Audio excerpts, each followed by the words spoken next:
Hey, if you're a regular weekend rider, you're thinking about a 2024 KTM 300, this video is for you. I've had the unique opportunity to ride the 2024 300 XC and the 24 300 XCW side by side. Thanks to my new friend Sean, he bought the 300 XCW, the XC is mine. Real quick, I think everybody knows that the XC is supposed to be, by design, it's the spicier of the two. It's supposed to be the cross-country race bike. I think they say it's like 9 horsepower more. You definitely feel that, but the 300 XCW is absolutely no slouch. It feels like it's got plenty of power. It's got a completely different delivery. So I'm not going to get into the mechanics of it in this video because there's plenty of other videos that are out there that are very good that explain that a heck of a lot better than I do. I'm just trying to give you the seat of the pants viewpoint from a experienced but regular rider. I'm not a pro. I don't race. I ride a ton, but I'm just like 90% of the people that are going to buy this bike. I ride for fun, and that's it. So, of the two bikes, the 300 XC generally fits me a little bit better. I like a bike with more power. I like the power to come on faster. I still like it to be very controlled, but I like more power. I've always been that way. That said, when Sean and I went out and rode the bikes and I got off mine and I got on his, the difference in power is noticeable, but it's not a bad thing at all. It's just the power delivery is different. So I happen to be one of the riders that believes that you can actually ride faster and harder on a slower bike. And I'm not, I hope people don't misunderstand, I'm not calling the XCW a slow bike, but it's noticeably different than the XC. If you're going to be riding hard enduro, if you're going to be riding trails that are a lot tighter, a lot of first gear, second gear stuff, there's no question that the XCW is better, but the XC can definitely do it there. I think that just depends on you as a rider. If you've got better throttle control, better clutch control, then you can get the XC through that stuff as well. It's just you're more likely to, the bike, it wants to go. So you have to work a little harder to make that bike calm down in those kind of situations.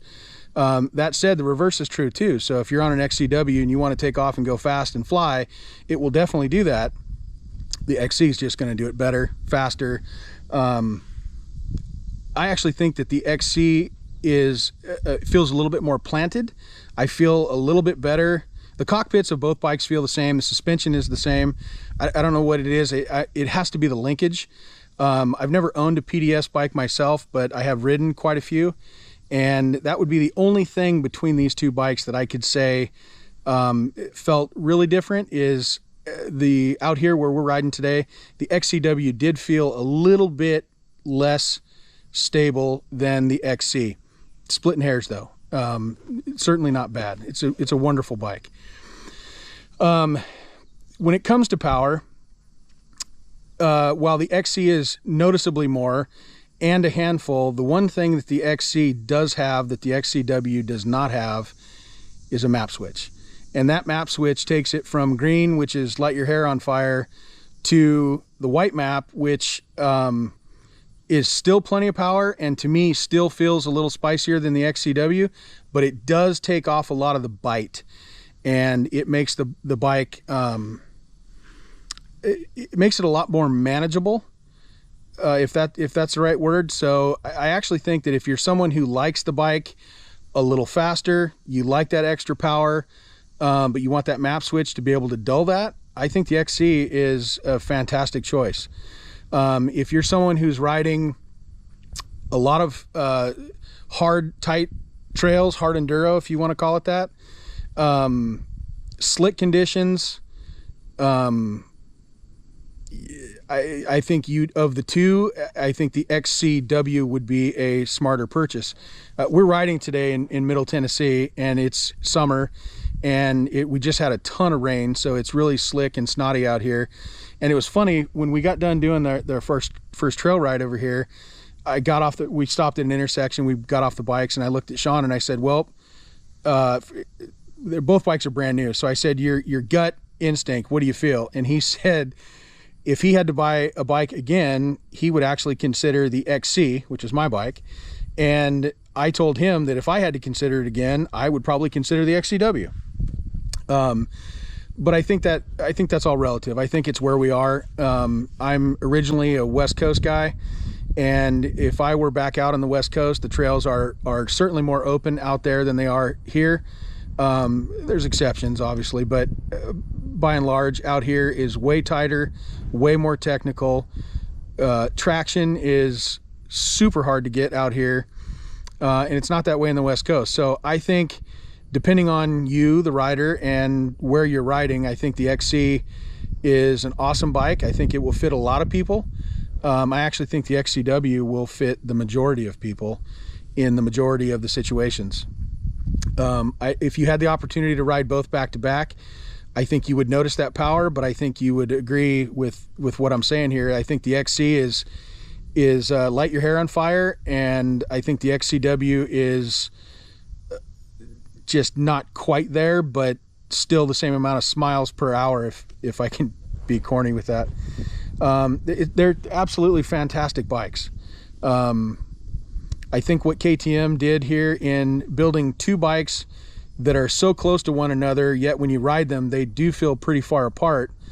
I don't think you can go wrong. I don't think there's a way where you can pick one bike that is absolutely the best. I think it depends on you and what you like and where you ride.